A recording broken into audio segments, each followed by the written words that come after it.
Marhaba bikum. Wir möchten gerne unsere Gäste herzlich willkommen. Wir sind heute da, um den 6. Tag der tunesischen Revolution zu feiern. Und wir nehmen das wohl wahr und freuen uns, trotz der prekären Lage heute, die wir in Deutschland lebende Tunesier haben. Wir wollen unsere maghrebinischen Freunde und Schwestern und Brüder und unsere deutschen Gäste herzlich willkommen. Ja, jetzt kurz zum Programm. Anschließend kommt jetzt Herr Khamis Ouelhi mit einem kurzen Wort. Dann unser Generalkonsul, Herr Ahmed Shafra. Dann haben Sie das Glück, mich wieder hier zu erleben mit einem Begrüßungswort. Man hat mich gebeten, für die Jugend zu sprechen und ich habe da einiges Kleines zu sagen. Dann kommt ein Wort von Herrn Semih Shashira aus Düsseldorf über maghrebinische Jugend in Deutschland. Und im Anschluss ist ein Gespräch mit Herrn Ahmed Rida aus New York, der Sprecher von Human Rights Watch für Nahost und Nordafrika.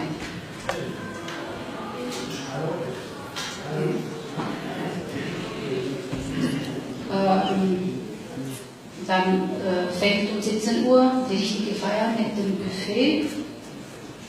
Und im Anschluss haben wir eine Veranstaltung mit mir, mit meinen Gedichten und mit dem Künstler Herrn Ibrahim Beshir zum Abschluss.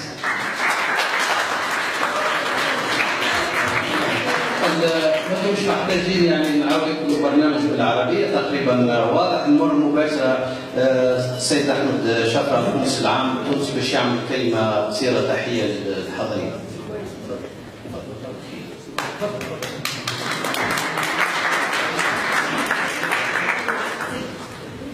السلام عليكم، سلام، مرحبا بكم الكل.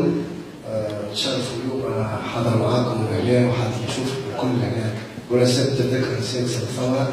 حبيت نشكر كل الناس اللي الجمعيات اللي قاموا على البرنامج هذايا، واللي هي حقيقة تجربة أولى من الإذاعة المتوفرة في القنصلية العامة والجمعيات الناشطة في الدائرة القنصلية. حبيت أيضا نرحب بالوفد، على وفد جاء من تونس، جاء خصيصا وفد من جلبة، جاءوا خصيصا من مطار عقل الجوجي الكولونيا باش يحتفلوا معنا بالذكرى هذه. حبيت ايضا نشكر كل الحاضرين. حاجه بركه وحيده بركه مش نقولها قبل ما نطولش عليكم. نهار الاربعاء الحي ان شاء الله عندنا مع 6 تاع العشيه عندنا سيد كاتب الدوله للهجره التونسيه بالخارج جاي بحذانا لهنا البون، يحب يقابل المخير والقياسه باش يقعد معاهم اجتماع باش تكون ان شاء الله نهار الاربعاء. اشترط هذا بدو تبارك 6 تاع العشيه، دعوه مفتوحه للجميع المخير الكل باش يتفضلوا بعدين. بارك الله فيكم، ان شاء الله نعديو امسيه طيبه و تفضل سي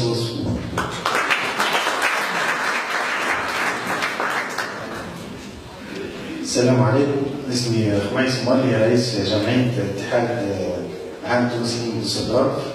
نحب بمناسبة العيد نرحب كل الحاضرين ونشكركم على قبولكم الدعوة، وثم لجان بعيد ثم جاء مدربون من خيره. في البداية نحب نشكر سيد القنصل العام سيد أحمد شفرة اللي معناتها ساهم معنا في إحياء الذكرى هذه، وأنه يدل على شيء يقول أنه العلاقة صارت طبيعية ما بين المجتمع المدني والدولة التونسية، هذا مهم. ثانيا نشكر معناتها كل الجمعيات اللي ساهمت في إحياء الثورة ونظمت معناتها إحياء الذكرى هذه. جمعية الإعلام والثقافة مجدي بون، جمعية الزيتون من دوسلدورف، جمعية الاتحاد العام التونسيين من دوسلدورف، وبقية معناتها المجتمع المدني سواء تقنيين إلى آخره. واحنا نحكي على الثورة التونسية بطبيعة الحال لابد انه نحكي عشان الناس اللي قامت بالثورة الحقيقية، لأنه ثم برشا معناتها دخل شوية النسيان معناتها طيب النسيان، والتأكيد انه لازم نذكروا الناس اللي خاصة منهم الشباب اللي ضحوا بأنفسهم وقدموا راحة معناتها بس نحن ننعموا بالحرية فيها ونتكلموا بكل صراحة وكل حرية، ونراو انه معناتها الشباب معناتها بقى بعد الثورة بقى دوره بدا يضمحل شوية شوية. في الأول كان هو في الطليعة قام بالثورة وضحى وكل شيء وعمل اعتصام لوي معناتها في قصبة لوي والقصبة ثانية، ولكن بعد دوره معناها كان انتهى، معناها خرج من اللعبة ولت أحزاب سياسية والخطة السياسية بدلت، ثم اللي اندمج معناتها في أحزاب ولا ناشط كل شيء، وثم شوية في المجتمع المدني، ثم اللي هاجر وإلى آخره، ولا هو معناتها حتى هو ولا حس معناتها بالضيم وحس بالتلميش. وكنا احنا كمعناتها مجتمع مدني درسنا هذا في الوسط العام مش معناتها جديد، قلنا شنو الحاجة اللي نجم معناتها نحطوها هي كرمز للثورة التونسية، انه الشباب معناتها لازم يكون عنده دور اكثر من هيك ويرجع ياخذ موقع صحيح ويدخل معناتها ينشط في المجتمع المدني سواء في الداخل ولا في الخارج. ولانه برشا يمكن حسوا هكا انه الثوره ما عملتهمش حتى شيء، وانه نقولوا الالمانيين طارش معناتها حس معناتها فلابد انه معناتها الشباب هذا يكون هو معناتها في الطليعه وياخذ دور اكثر، لان المستقبل هو الشباب معناتها نروح باش سواء في الاحزاب او في السياسه او والثوره هي معناتها شنو معناتها الهدف منها؟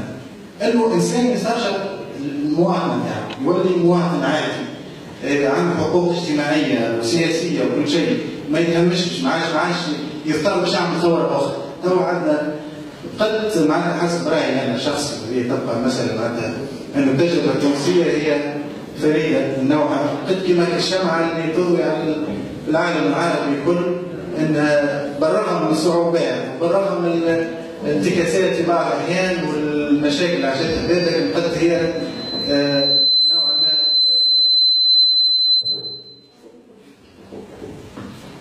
يعني فيها نسبه كبيره من النجاح، لكن ما زالت الخدمه القدام، ما زالت الخدمه صعيبه تستنى فينا، ما زالت الشباب ياخذ دور اكثر سواء في الداخل ولا في الخارج. اليوم عندنا مجلس اعلى للهجره وقف عليه البرلمان في الصيف اللي فاتت، وهذه زاد معناها مكاسب نحن المهاجرين زاد عندنا نجم نستغلوها باش نبلغوا اصواتنا ونولي عندنا معناتها صوت ويمثلنا مع الدوله التونسيه، لكن ما معناتها ما لازمناش ننسوا دورنا احنا في المهجر وما نحشموش. احنا توانسه عملنا ثوره عملنا ديمقراطيه وان شاء الله معناتها اللي جاي احسن وما ثماش علاش معناتها احنا لكن اللاتو هذا لازم نستغلوه، التو ما استغليناش معناتها اللاتو نتاع الثوره واللي وقع معناها اللي عملت حسب رايي رجله في العالم، معناها انه غير مجرى تاريخ دول معناتها صحيح ان ثم دول انتكست وقع فيها حروب اهليه الى اخره، لكن بالنسبه للعالم العربي والعالم الثالث فهي حاجه تجربه ايجابيه، وكنا نتكلموا بكل حريه وما عندناش حتى مشكل نختلفوا هي صحيح، لكن هذه لازم نستغلوها في الاقتصاد في السياسه وفي كل شيء معناتها ما زال ما استغلناش كونجور ناس اخرين معناتها يعرفوا يسوقوا به للدوله بتاعهم، يسوقوا به للاقتصاد، يسوقوا به للاجتماع الى اخره. على كل انا مانيش باش نطول ياسر معناتها حبيت نرحب بكم.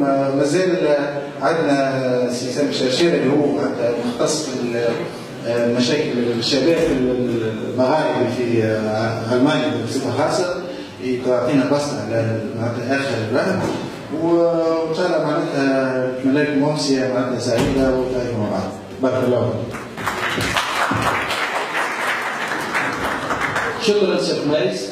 اذا البرنامج كما شفتوا بالنسبه للجمعيات اللي تشارك في البرنامج، جمعيه اتحاد عام التونسيين اللي بدوسلدورف، جمعيه مرحبا بدوسلدورف، ايضا جمعيه الزيتونه للاتصال، وبالاضافه الى المؤسسه المغاربيه الالمانيه للثقافه والاعلام.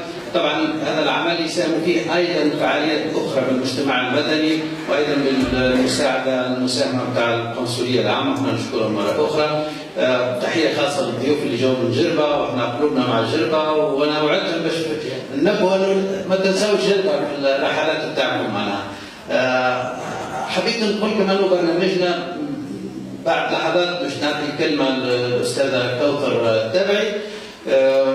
حبيت نقول انه في برنامجنا بعد الكلمه نتاعي هي باش يكون كلمات تتعلق بوضعيه الشباب المغاربي هنا في المانيا، ونقرا ايضا عندنا الحقيقه ضيف هنا استدعيناه بشكل يعني الامبروفيز، هو الدكتور نبيل خليفي، هو اطول واحد في القاعه من غير لا يوقف. الدكتور نبيل خليفي احد الكفاءات التونسيه اللي افتخروا بها اخيرا من خلال جائزه دوليه فيما يتعلق بالابحاث في علوم جيولوجيا البحار ومجال البيئه والمناخ، وحبينا ايضا يكون كنموذج للشباب بتاعنا انه احنا راهو نفتخروا بكفاءاتنا باش نقدموها خصوصا دي موديل، يعني راهو الشباب المغاربي مش فقط هذيك الصوره تتسوق في وسائل الاعلام صوره سلبيه، ايضا راهو عندنا ناس يقدموا تجارب. رحب كذلك بالضيوف الاصدقاء السوريين والمغاربه وكل والالمان اللي موجودين معنا. واذا احنا في برنامجنا نحب نستهلوه، يعني يقال انه في الختام مسك باش يكون مسك مع الاستاذه كوثر، ولكن ايضا البدايه مسك. الاستاذه كوثر جاءت الى المانيا في بدايه الثمانينات، جاءت من قرات ونشات في اريانا، مدينه اريانا بتونس. جات شابه يافعه درست الكمبيوتر، ولكن تشوفوها تعمل في الشعر وتعمل في الكتب، مؤلفه متاع عدد من الكتب، احدها باللغه الالمانيه وباللغه العربيه، وعندها حضور ثقافي بارز جدا في مدينه ميونخ عند المؤسسات الثقافيه الالمانيه وغيرها المؤسسات الموجوده في ميونخ. وانا الحقيقه نحييها مره اخرى لانها يعني جاتنا من ميونخ، ويعني حابه تحيي معنا بالمناسبه هذه. الكلمه بتاعها هي كلمه يعني على موضوع الشباب، سواء الشباب بعد الثوره، سواء في تونس او الشباب هنالك في المهجر، لان ثم تحديات مشتركه وثم خصوصيه كل واحد. انا نعطيها الكلمه وبعد الكلمه بتاعها هي ندخل شويه نقاش معها، وهذه الجزء الاول. ونتمنى لكم يعني امسيه سعيده.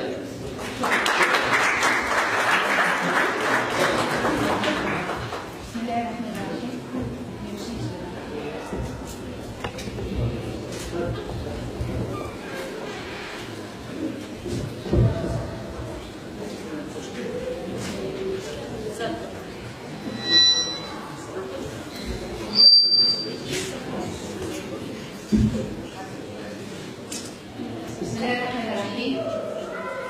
أيتها الحاضرات الكريمات، أيها الحاضرين الكرام، السلام عليكم ورحمة الله وبركاته.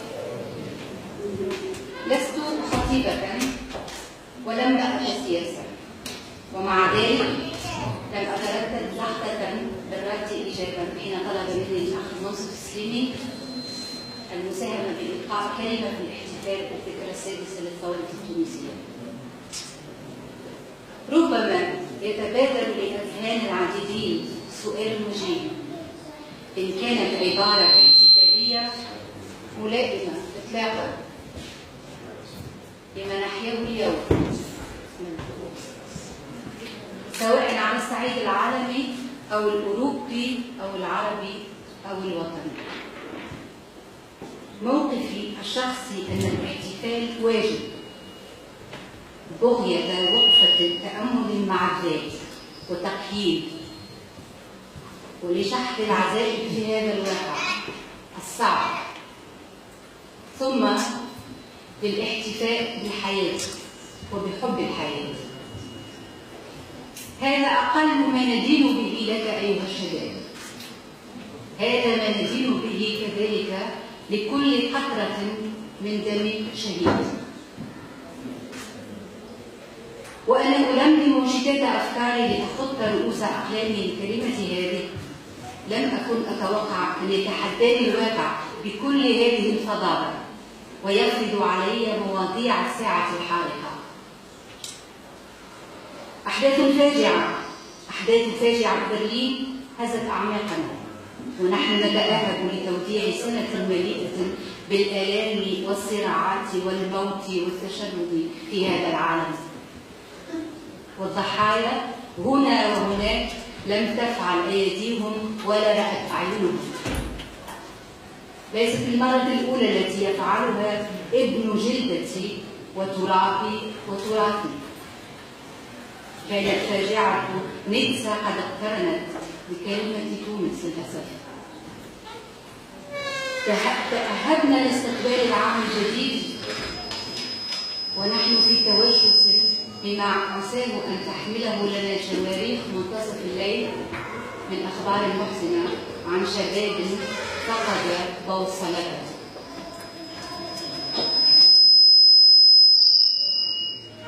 ونكاد نتنفس السعداء لولا عناوين الصحافة المحلية التي تواجهك فجأة بعبارة جديدة تحتار في أول الأمر في موقفك منه. نفري، كلمة جديدة. نفري، إنجاز للغة شمال أفريقيا. نعم، أنا شمال أفريقيا بكل خلية في جسدي، ولكن هذه اللفظة تتطاول على كبريائي الطبيعي بمضمونها التحقيري والعنصري، وكأن شمال أفريقيا صار رمزا للانحراف والإرهاب. لأول مرة أجدني أتحاشى النقاش مع زملائي ومعارفي كما أتحاشى التحاليل السياسية والاقتصادية والاجتماعية والتاريخية. مللنا وتعبنا وبلغ السيل الزبال. صارت لنا صورة نمطية في مخيلة الآخر وهي أبعد ما تكون عما نتمنى أن تكون، بالعكس تماما. بصراحة لم تعد لدي أدنى رغبة في أن أذكر زميلي بابن خلدون وطاهر الحداد وعليسة وحنا بالقاسم الشاذلي وتوحيد بن الشيخ وعزيزة عثمان.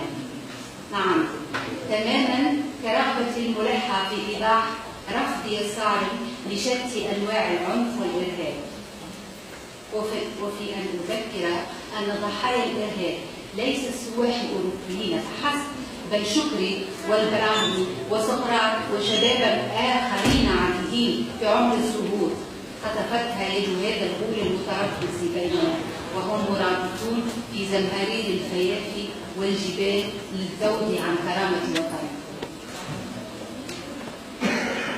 وأن نذكر أن الألفباء اللاتيني الذي تدون فيه أغلب اللغات الأوروبية ذو جذور فينيقية، وأنه لولا دور العرب في ترجمة الإغريق إلى اللاتينية ما كانت النهضة الأوروبية وما كان عصر التنوير. لا داعي أن أذكر أي شيء من هذا، فزميلي لم تعلق بذهنه سوى صورة واحدة، وهي صورة كنيس العالم وكابوس شاحنة تدهس